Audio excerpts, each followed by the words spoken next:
Hey everyone, thanks for joining us. With me, I have Jarrod Grossman. Very interesting connection because he is a pharmacist who basically fell into informatics and he works at Health Plan Data Solutions. We'll jump into that a little bit, but the way he and I got connected was basically just doing some digging. A key important point for anyone that's like looking to get into something different. Someone shared a statistic with me online on LinkedIn, I believe, saying that 20% of pharmacists were addicted to opioids. And that kind of sent out a red flag for me, because if that was the case, I think we'd have something really severe going on. We see some sort of change. So I just started doing some digging, found the reference that someone was listing, and that led me to a defunct website, which led me to Charlie Broussard. I believe that's how you say his last name, who was involved with, I believe, the North Carolina Pharmacist Recovery Network. And then that led me to a few other people. And then I asked for more references about the literature. And then that led me to Jarrod. It's like 4 degrees of separation that finally got me to you. Yeah, it's almost like a 6 degrees of Kevin Bacon type of a story. Yeah, thanks. Yeah, definitely. Not that it's super important. So Charlie, I think he runs a website, USAPRN.org, I believe is the website. And so a lot of information flows through Charlie, because that tends to be the website that pops up when people go to search for statistics around, not that a lot of people search for it, but when, individuals interested, like yourself, when you get something that doesn't sound right presented to you, you of course check it out. And a lot of times it'll go to Charlie's website because it references all the other Pharmacist Recovery Network websites. It's kind of like a hub for all the rest of them. Yeah. So, and then Charlie does a great job of connecting the inquiries he gets to sort of the pharmacists in different states that he knows. So as a part of your career, you were involved with that recovery network for, you said, I think 8 years? Yeah, so I was originally a client of so in Ohio, it's called the Pharmacist Rehabilitation Organization. So it's a peer assistance group, which in Ohio is kind of modeled after a law for teachers, oddly enough. But basically, the primary goal of that organization is to identify pharmacists who suffer from the disease of addiction, get them safely removed from practice, get them healthy, and then advocate for their return from practice. So I was a client of Pro from 2003 to 2009 when I completed my contract with them, and then served in a service position with them for a couple years. And then the executive director served for 10 years, and he retired, and no one else put their hand up when they asked for someone to step forward to do it. And not that I think a lot of people didn't want to do it, just that it might have just been one of those things where there might have been too much humility in the room that nobody wanted to admit they were the person that could do it, or maybe everyone was relieved when someone else decided to do it. I'm not sure. But I honestly didn't know what I was getting into when I took it. But yeah, basically I served in that position for 8 years and stepped down at the end of 2019. Oh, well, congrats. I mean, that not only is it a noble thing to do for the profession, but I got to imagine it was a very stressful job to do. Yeah, so it's kind of, so it could be, a lot of it was leveraging, so keeping track, so part of the job was keeping track of where the different pharmacists in the program were, and to ensure that they were complying with the recovery contract that we had signed with them. It's not really like a legally binding contract. It was just more of like, here are we're all playing baseball, and here are the rules that we agree to. And if you decide not to follow those rules, the umpire's going to have to call you out, so to speak. And so that would, of course, necessitate like reporting them to the state board or something like that. But if somebody decided they didn't want to be in pro, they didn't have to be in pro anymore. There just would be consequences consequences for them for that. But leveraging technology made a huge difference. Most people don't want to talk to the executive director of their PRN organization on a weekly basis because then they assume that like maybe there's something not right. So email and tracking through spreadsheets, and our third-party administrator was instrumental in being able to keep up with the job. The stressful part, I would say, was usually, we would be interacting with someone within a couple of days of what was at that point probably the worst day in their life. They most pharmacists who suffer from the disease of addiction don't enter treatment willingly. I mean, in the sense that like they get help before the state board intervenes to remove them from practice. I would say probably 95% of our clients have to be intervened on by the state board before they get help. So when we talk to them, they've gone through an experience with some compliance agents from the state board. They've either lost or had to surrender their job, lost their health insurance, and they have to admit, to their family and support network, that they've done something that most of us had believed we had been trained to not succumb to. Like healthcare professionals are not supposed to succumb to addiction because we've been trained, we know better. And I know in pharmacy school, we had a couple of classes, like maybe 2 hours of training on substance use disorder, which at the time, it wasn't substance use disorder, it was just addiction or alcoholism. But so that what wasn't it helping people wasn't the stressful part. It was just absorbing all of that, because they want to be there to help people and guide them, but also allowing them to get the pent up emotional energy that they've had going through that experience. And it's like, we then have to tell them there are these steps that they have to follow and that we will walk along the way with them, but getting them to the point where they're ready to do those things can be challenging. And that really was the stressful part of it. Or if, someone relapsed, having to walk through that with someone. But the great thing was that being there when someone got their license reinstated was an amazing experience because it basically got to see someone go from what that point had been the worst moment of their life to getting to see the joy and pride and the hard work they had put in be recognized by the state board, and their families there, their support networks there. That was always a joyful experience. There's a lot to unpack there, but I'll try to focus us onto careers. But, just got to say, though, for the profession, thanks for doing that for 8 years. It sounds rewarding. It sounds tough, but it's definitely necessary. But on to your career transition. So, you spent a good amount of time going the route of leadership, management, and, even potentially association work. And based on what you had done, it sounds like you could have gone any of those routes, but you chose informatics. You chose a very interesting job that, frankly, based on what you shared with me, you hadn't had any experience in, but it sounded like it was something really interesting. So I'd love for first to tell us about going from, being the leader of an organization to getting into this role with like informatics and data analytics. Oh, sure. So I guess I'll construct maybe a timeline that'll help show how, or at least express how I got from point A to point B. So I graduated from pharmacy school in 2006 and barely knew how to use Excel, and decided it was something I wanted to learn, and had taught myself how to use it through a lot of trial and error. And then eventually I did take some courses in learning Excel, which of course, if you're going to do informatics or data analysis, you need to be able to use Excel at a minimum.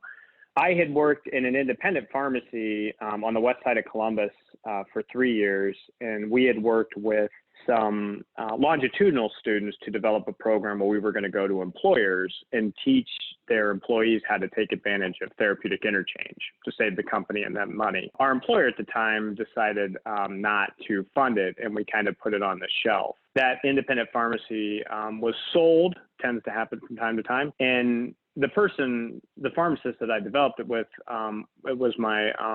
he still is my mentor, Gary Rutherford. He had hired me at the independent pharmacy. We developed this together, and I had moved on to another independent pharmacy, and he was trying to decide what he wanted to do. At the time, he was in his 50s. He'd worked in community pharmacy for a long time, was trying to decide if he wanted to do something with that. And basically, in discussions with different people about what he wanted to do, he got connected through a neighbor with a couple of guys that were in finance that were doing land deals in Costa Rica, of all things. But they also invested in a company that had nurses calling patients to do therapeutic interchanges. And Gary had convinced them that it might be better to invest with pharmacists because it was the more natural role for our profession when compared to nurses. And that's how it started. And that was actually the first iteration of what we worked on. But it turned out that going from company to company and interacting on a one-on-one basis with their employees is very time-consuming. And a lot of people, it turns out, don't like you showing up at their job out of context as a pharmacist to talk through with them how they could change their drug therapy. We got a lot of pushback on that. So we shifted to trying to create a commercial-based product where patients could go online and put in their drugs and their co-payments, and we would give them a report they could use to take to their doctor to take advantage of therapeutic interchange. And unfortunately, we weren't able to get that off the ground. But along the way, we had gathered pharmacy data, and we had noticed that there were some things that didn't seem, that seemed that could use, I guess, some additional follow-up information we were getting from some pharmacy benefit managers to implement our product. And basically, we started trying to dive into that and starting to basically understand what was happening. We started to notice some pricing discrepancies between what we were seeing at the independent pharmacies we worked at and what the plans were getting paid. And that kind of clued us in there might be something there that needed to take a look at. But it took us several years. So as you're developing this, I assume then you're kind of just like helping out a friend on the side kind of thing? Yeah, pretty much. I mean, it was something we had planned on doing full time. It just didn't take off in the way we thought. So I ended up going and getting a full-time job in an independent pharmacy about 40 miles away from my house. So I was doing what would become this informatics position on the side while I was running this independent pharmacy in a city called Newark. It's about 35 miles east of Columbus. And so somewhere along the way, as I was working at this independent pharmacy, I didn't really know that I wanted to do data analysis. I mean, I had kind of joined up with them because I liked the idea of interacting with patients directly to get therapeutic interchanges and help them take better advantage of what was available to them. So I was actually kind of resistant to it. And I had, in this independent pharmacy chain, it was actually a chain of like 23 independent pharmacies. I had moved up from running an independent pharmacy up to being a regional or district manager, I guess it would be, and was responsible, like half the pharmacies reported to me. And one of the challenges we had is we just didn't have any good information on how our pharmacies were operating. We were not leveraging any of the data that we were getting. We did not have any good reporting tools. And I feel kind of embarrassed saying it, but around that time, I had stumbled across the book Moneyball by Michael Lewis and saw how Billy Beane had leveraged data with the Oakland Athletics to, build a cheaper, more effective baseball team. And while I don't know anything about baseball other than I can't hit a baseball, it hit me that, like, with the way that with the amount of data we would have access to, if we leveraged it right at this pharmacy company, we could potentially position ourselves to be more profitable and thus be able to better serve our patients. And that's kind of where it started, is that there was a need there. And then as health plan data solutions matured alongside me working for this independent pharmacy chain, I was able to sort of take what I had learned there and trying to just figure out how we could leverage that data and took some of that and basically took some of the things I'd learned there over to health plan data solutions. And that's kind of how I fell into it. We at Health Plan Data Solutions, for a long time only had 4 or 5 employees, and somebody had to do the analysis, and that's kind of how it fell on me. But just Yeah. You did all this work on the side. They obviously found you valuable enough to offer you a full-time job. Has your work stayed about the same, that it's this constant work of taking in data, analyzing it, making it better, improving the ultimate product for the patient? So we actually shifted our focus, but I would say that our focus, I guess my daily focus has changed quite a bit over the past 4 years. I shifted to a full-time position with Health Plan Data Solutions back in 2016. And it seemed at that time that health plans started to not that this is going to be something surprising to anybody who would be listening, that, drug costs continue to go up and up, but payers are continuously been looking for new solutions to bend the cost curve. Right. And one of the challenges is that, they want to understand what they're getting from their pharmacy benefit manager. They're just having a hard time taking it in. And so we started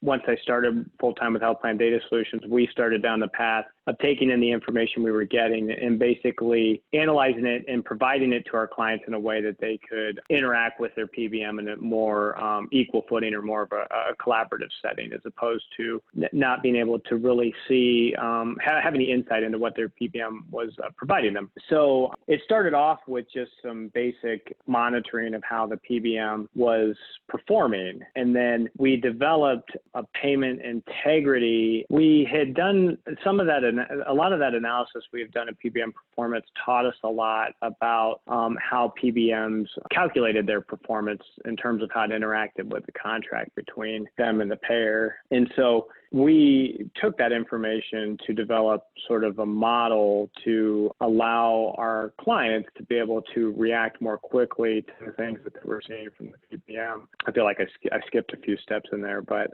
basically we have shifted from more of a reactionary analysis to more of a proactive analysis. And we developed a payment integrity system that ensures, basically, our whole goal is to make sure that what the PBM agreed to in their contract, that's what they're actually doing, and we try to do that on an ongoing basis. So to better answer your question, I hope on a daily basis, a lot of what I focus on is either developing new reporting for our clients or new, we call them scans, basically they're algorithms that detect whether claims are adjudicating correctly or not based on what's in the PBM contract and the plan design, and then automating that. So with the proper training, someone could do it manually, but it would take them weeks to do it. But using the appropriate algorithm, it can be done in a matter of a couple of minutes, and we'd be able to detect any errors that we could then work out with the PBM. But that was kind of the shift, was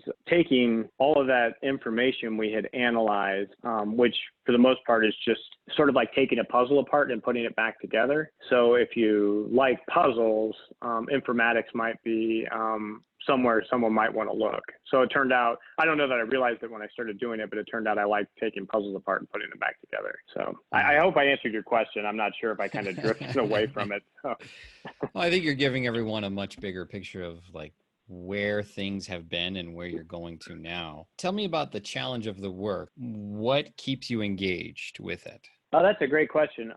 So at least what my personal motivation is, and we actually at our company, we actually talk about it regularly because we feel that it's one of the ways to ensure that we keep, innovating. But I've never felt that the ability, as a pharmacist, I never felt like my primary value to a patient was whether I could memorize the drug interactions of 2,000 different drugs. We have a computer system for that. I don't need to memorize the brand generic, even though it was fun to have one of those Mylan books and guess what the brand or generic was on some old-timey drugs. But the real value to me was that people would be given all kinds of information through their interactions in the health system. And I honestly don't know how people who aren't healthcare professionals survive the healthcare system a lot of times. But that I was available to help them with the information they were receiving and help them break it down, repackage it, and giving it to them in a way that they could do something with it. So if their doctor gave them a bunch of information and they weren't able to process it at the time, could I help them better understand it and what their options were? Was their PBM rejecting a drug what were the options? Hey, this drug's expensive. What are my options? I read this about this drug. Is that good or bad? I read, of course, the infamous, I read it on the internet, and helping people suss it out. So really it was just being a resource of information for folks seemed to be what I felt was my primary value as a pharmacist. And I feel like I'm almost that the pharmacists and analysts that work for us serve as the pharmacists for our clients' pharmacy benefit management. That basically they need someone to take the information that's coming from their pharmacy benefit manager, either through the claims data or reporting or conversations with their PBM. They need someone to take that information in and give it to them in a way that they can understand it regardless of their training or, knowledge level, and that they can do something actionable with it. That they don't have to read, that they can pick out something they want to focus on and they can do something with that. And that's what keeps me engaged with trying to get to the bottom of, the interaction between our clients and their PBM, getting them that information. I love it. Any other final thoughts as you just kind of reflect on your career, how far you've come, and any words or wisdom or encouragement to those out there wanting to transition into this, something like what you're doing?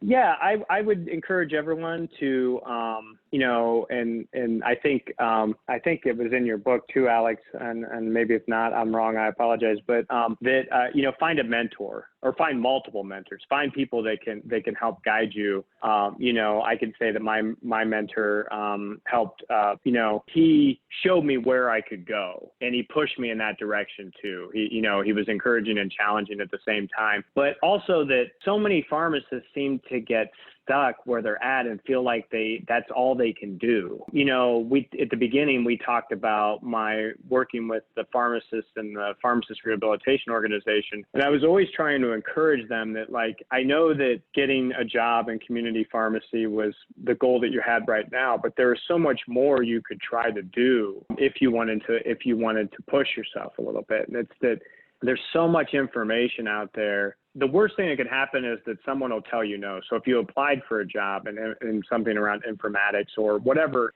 field interests someone, the worst is that someone will tell you no at some point, but they may tell you yes. But if you don't try to do something different, you're always just going to keep getting what you got, which may be just stuck where you're at, if that's how you feel about where you're working, or you could love what you do, but you want to try, you need a new challenge. But if you don't try, you're never going to find out. Awesome. Okay. That was great. Thanks. I was, I'm like, I sure hope I'm connected the dots here. Cause I felt like in the middle there, I skipped to be like, I'm going from I was at this pharmacy and then we're building this payment integrity system, but I think I skipped 3 years in there. But it was I don't know that anyone wanted to hear all the details of how we got from point A to point B anyways. So, but thank you for letting me ramble there. I appreciate it. So. No worries. You'll sound really good, I'm sure. I wouldn't be concerned. Well, I really appreciate you giving me the opportunity to do this. It was very humbling that someone would be interested in how I got from point A to point B. So I really appreciate you asking.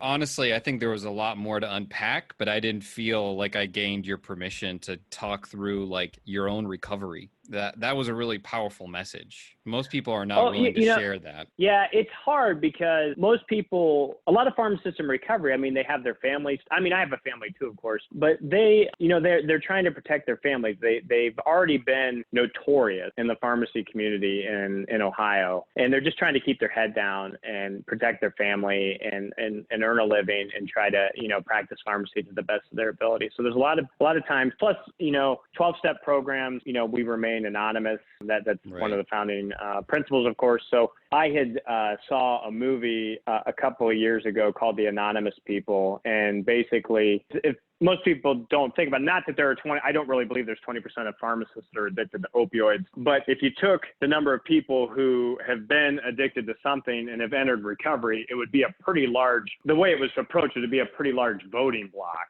And that if people were less anonymous about being in recovery, a lot more could probably be done to help people get into recovery, because you could put pressure on governments to, maybe fund it better. But the principle is there's no need to hide who you are. And I realized at some point that if people knew I was in recovery and I was more open about it, that it might help others be more understanding, either to get help or to, potentially take a chance on someone, when it comes to hiring them if they're in recovery. So because people, like I said, interacting with the state pharmacy association and having more of a senior management position in an independent pharmacy chain. Not that I was famous, but a lot of people, I interacted with a lot of other independent pharmacy folks. So they knew who I was, but none of them knew I was in recovery until I told them. And it was sort of like, I always felt like that kind of like made it okay for them to consider hiring someone else in recovery. Not that I did anything, I just did what I was told. It's just that, Sure.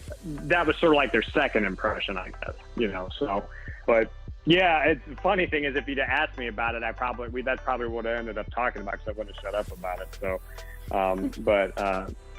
so yeah, good. but yeah. No, that's good, man. All right, Jarrod, thanks for chatting with me. I appreciate it.